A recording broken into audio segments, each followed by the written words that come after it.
Ladies and gentlemen, make Iran great again. A speech from Crown Prince Reza Pahlavi.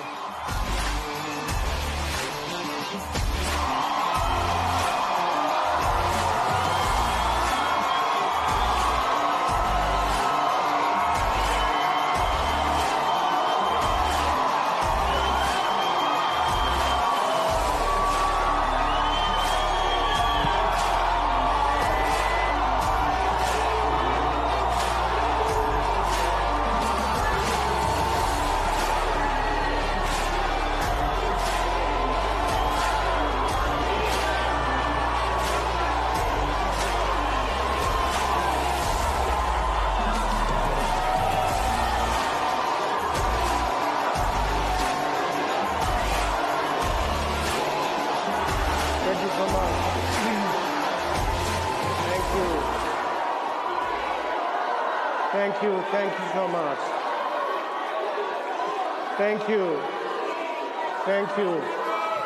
Thank you. سپاسگزارم. سپاس.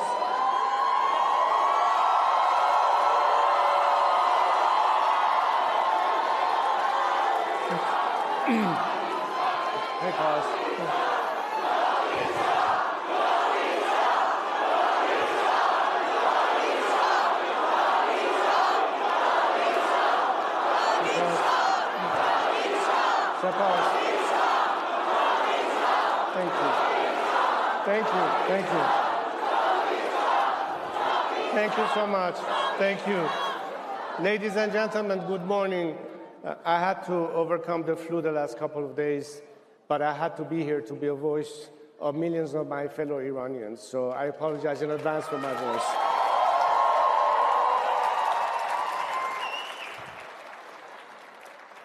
I begin today in the memory of my fallen compatriots, the heroes of my country who have fought, bled, and died, not only for their own freedom and for the liberation of Iran from the clutches of an evil, depraved regime that has held us hostage for 47 years, but for the freedom, peace, and security of the world.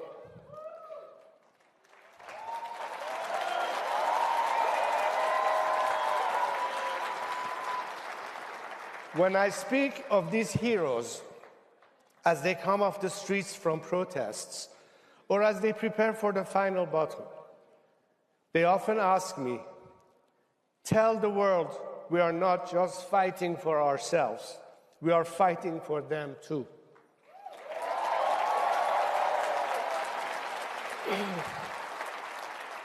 So it is in that spirit and in their honor that I ask you to close your eyes for a moment and imagine a free Iran.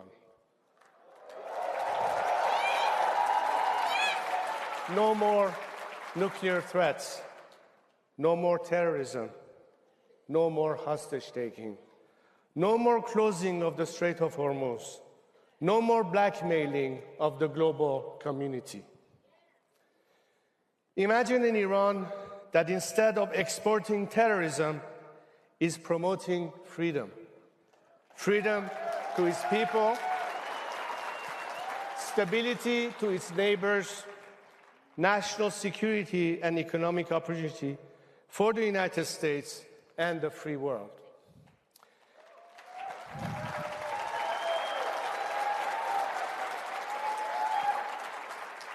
Can you imagine Iran going from death to America to God bless America?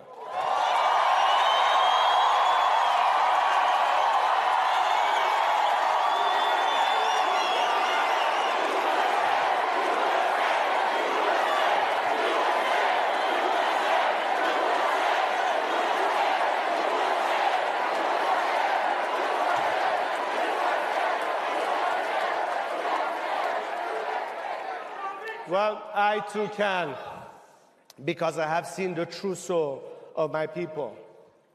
Let's remember, on 9/11, one of America's darkest hours, when your enemies, and even some who claim to be your friends, celebrated those horrific attacks, the Iranian people did something the world wasn't supposed to see. They risked their lives to hold candlelight vigils in the heart of Tehran.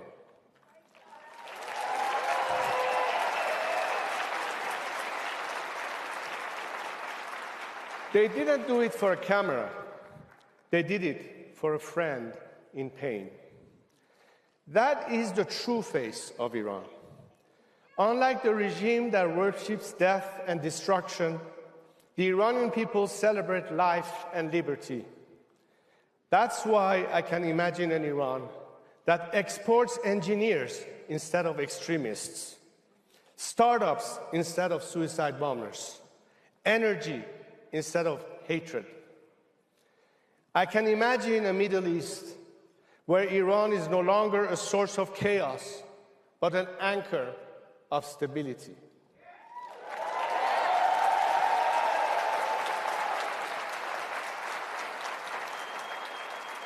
An Iran that does not fear its people, doesn't threaten its neighbors, doesn't isolate itself from the world.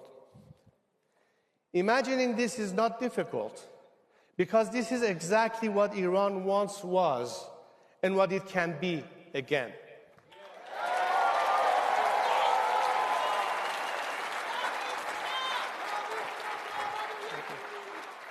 When Iran is free, the Middle East changes. When Iran is free, America regains a great friend.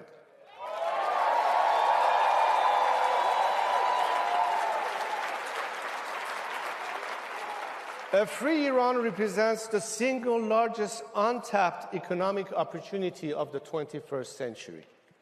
A nation of 93 million people, highly educated, entrepreneurial, and pro-West, finally unleashed. Over the next decade alone, a strategic U.S.-Iran partnership could generate more than $1 trillion for the American economy.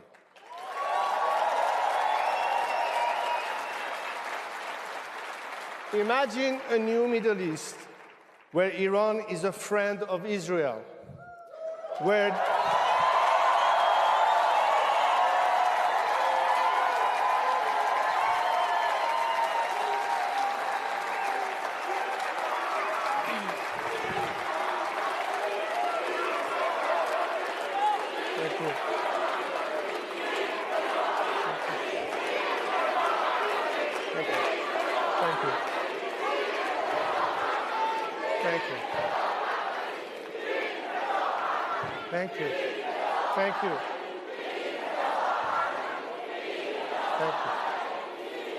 Thank you so much. Where the Abraham Accords are extended into the Cyrus Accord. Named for Cyrus the Great, the Iranian king who issued the first Charter of Human Rights and whose vision of religious tolerance inspired Thomas Jefferson. Today, the Islamic Republic tramples upon Iran's millennia-old legacy of tolerance for religious minorities and wages war on them. In a country with the fastest rate of growth of Christianity in the world, the regime,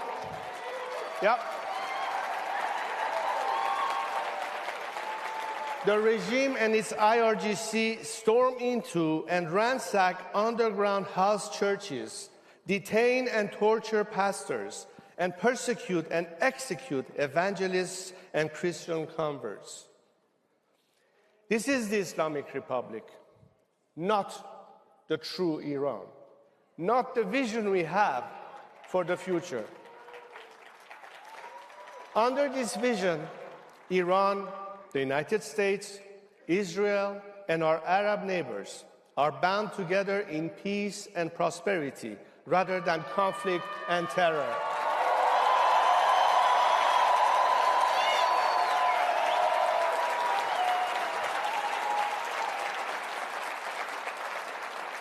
A Middle East where we will be able to handle our own affairs and manage our own backyard, when we can put an end to the endless wars and allow our American friends to bring back their sons and daughters in uniform and focus where they want to, back home.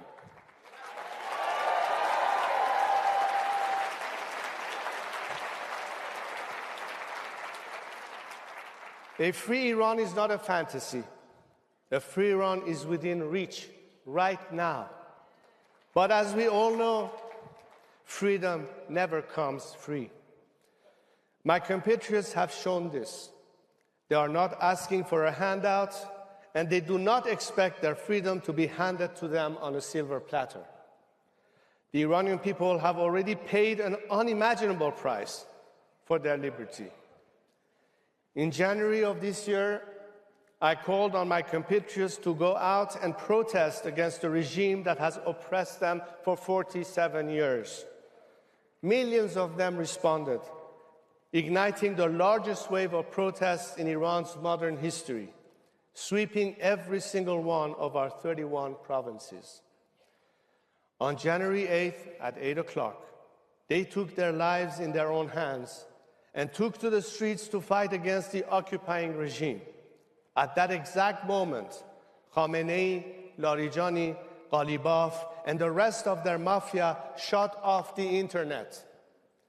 Under the cover of darkness and with a depravity that shocked the world, they massacred more than 40,000 Iranians and injured over 300,000.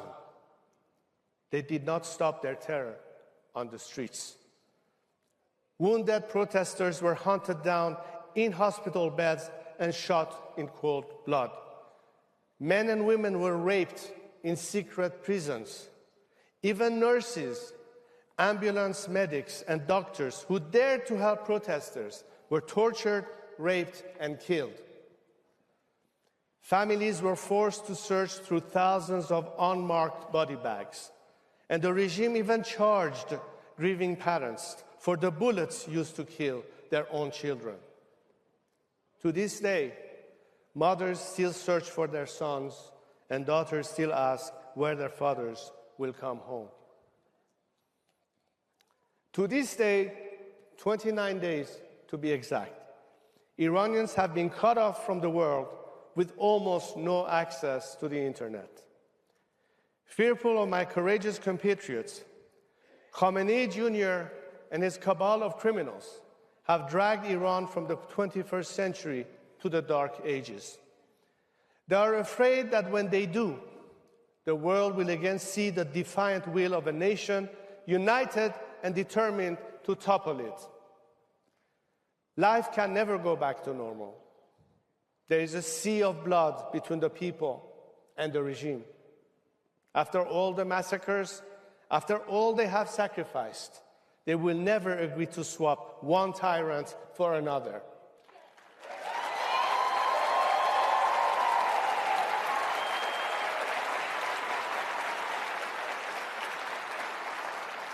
And another anti-American tyrant will not serve American interests either. The only thing that the remnants of this regime can be relied on to do is to buy time, to cheat, and to steal. They will never be honest or true partners for peace. President Trump was right when he said, we don't want to come back every 2 years. But if a faction of the regime is left in power, that is exactly what will happen. It will buy time. It will pretend to negotiate. And then it will return to its old jihadist ways of threatening America, its security, and its interests.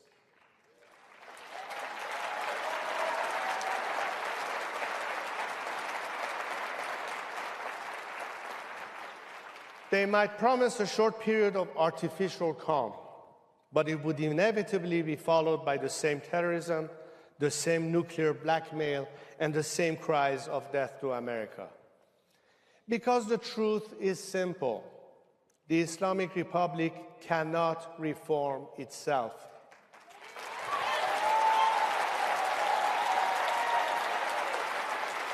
You cannot reform a snake.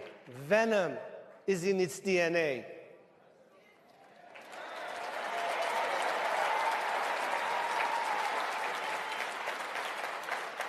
This extends to the corrupt and brutal thugs of the IRGC, because the IRGC is not Iran's national army.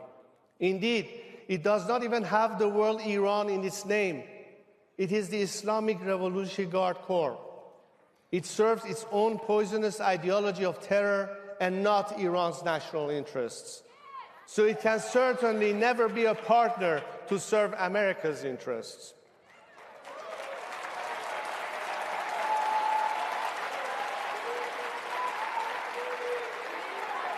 Thank you. Thank you. Thank you so much. Thank you. Thank you so much. Thank you. Thank you so much. I have 4 minutes left. I'm halfway through my speech. The only path to lasting peace and stability runs through a clean break with this regime. For the first time in 47 years, President Trump's strategy has given us a real chance to achieve that outcome. For decades, every American president since Jimmy Carter chose to try to manage this looming threat rather than resolve it. Each of them has failed. They have only made the problem worse. The result has been more dead Iranians and more dead Americans. So the mullahs operated on the assumption that America didn't have the stomach to confront them decisively. That assumption began to collapse when President Trump ordered the strike on Qasem Soleimani.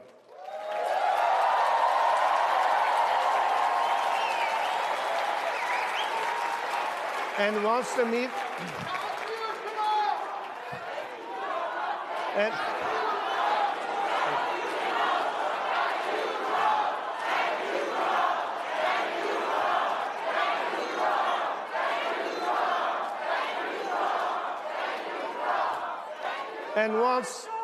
And once the myth of the regime's invisibility was shattered, possibilities began to move in a different direction.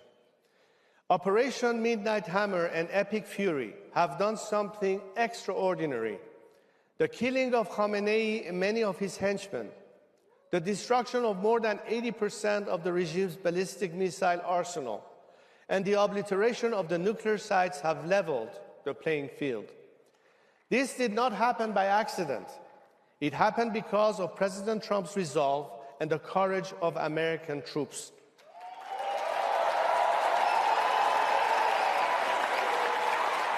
And on behalf of millions of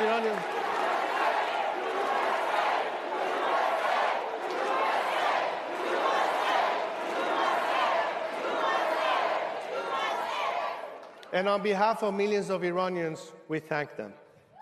Their sacrifice was not in vain. For the first time in nearly half a century, the Iranian people have a fighting chance to end this regime of terror and chaos. The regime's repressive machine has been degraded, its terror network cut off, and its leadership decimated. But for this all to be worth it, the sacrifices of both Americans and Iranians, for the goodwill between our two people, which you see on vibrant display here today, to continue, we must finish the job. This regime in its entirety must go.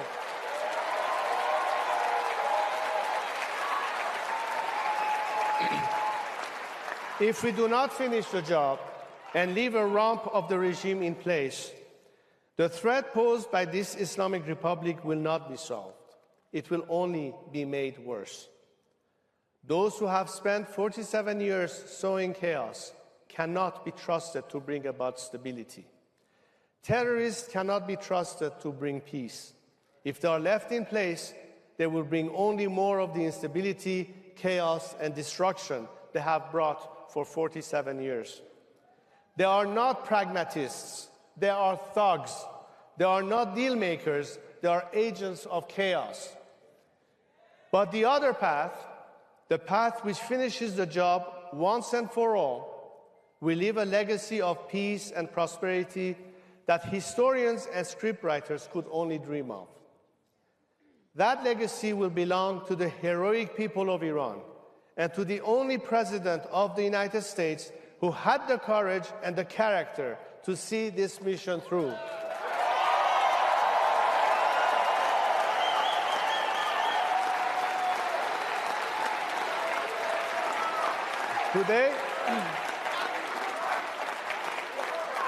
Today, that is the precipice on which we stand, the precipice of true greatness. Iranians are ready to play their part. The final blow will be delivered by the people of Iran themselves. They are already on the ground, and they have already demonstrated their extraordinary courage. They are ready to fight again, but they must be given the chance to do so. As President Trump, Prime Minister Netanyahu, and myself have urged, they are taking shelter while the bombs are falling. But when the right moment arrives, as in January, I will call on them to rise up again.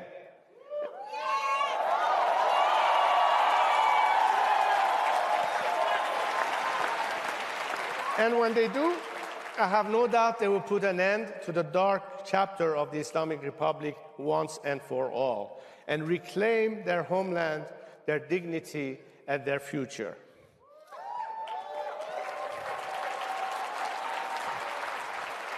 But bringing down a regime is only the beginning. What matters next is whether the nation can unite around a leader with broad legitimacy. Across Iran and throughout the diaspora, millions of Iranians have called on me to lead the transition to democracy.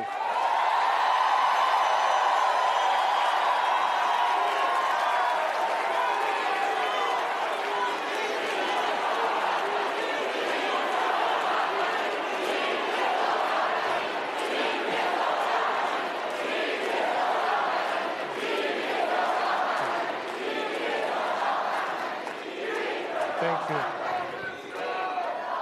I have accepted that call, not to serve myself.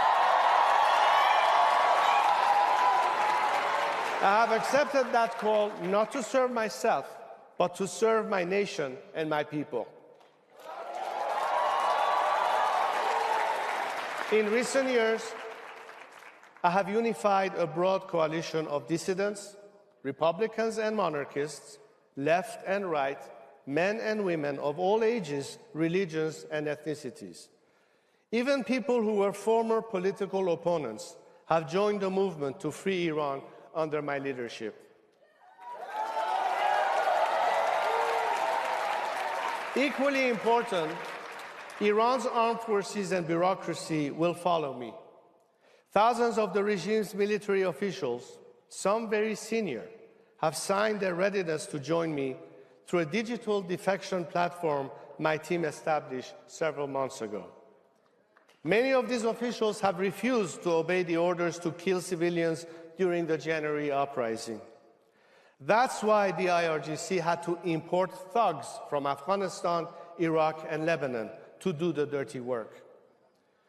With my leadership, they and others who don't have blood on their hands will play a role in stabilizing the country during the transition.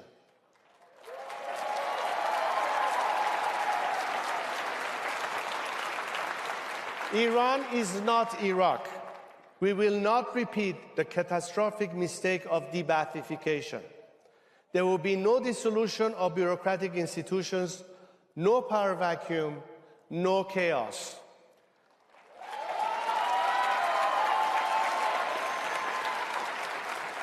The transition will be orderly, and my team of experts have produced a detailed plan called the Iran Prosperity Project, or IPP. This is a roadmap for national recovery, including the first 100 days after the regime's collapse and the long-term reconstruction and stabilization of our country. What we ask of America now is simple: stay the course. Do not throw this crumbling regime a lifeline. Pave the way for the Iranian people to finish the job.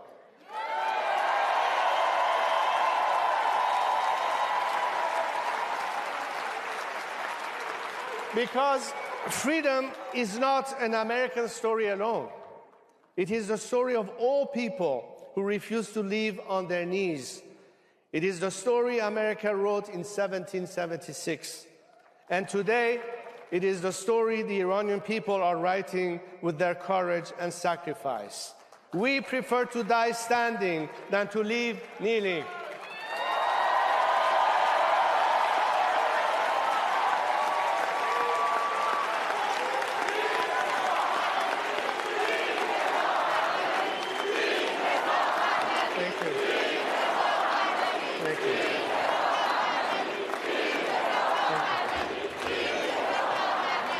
Thank you.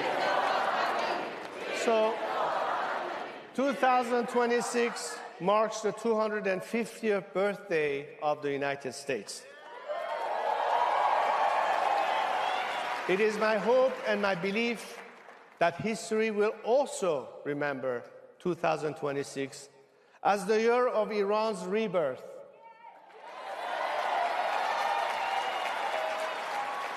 What my people are fighting for is the rebirth of our 2,500-year-old civilization. When the black page of the illegitimate Islamic regime is turned, that is the transition and heritage to which Iran will return. So in 2026, our two nations are reaching for a new chapter, both determined to be great. President Trump rightly observed that the Iranian people are the Iranian regime's longest suffering victims. He told them, the hour of your freedom is at hand. And they are already ready to meet this moment. The Iran story is not yet finished. Great civilizations outlast even the most vicious occupiers. With your help and with the courage, sacrifice, and heroism of Iran's greatest youth, our best latest chapter is being written right now. When it is done, a free and democratic Iran will stand alongside the United States as a partner, an ally, and a friend.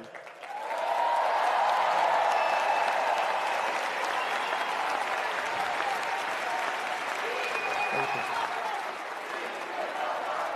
President Trump,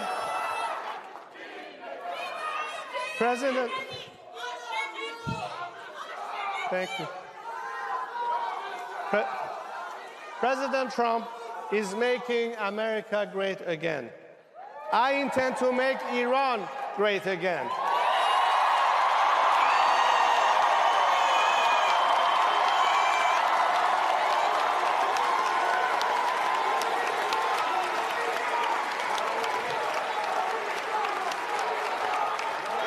So, together with my brave compatriots, that is exactly what we will do.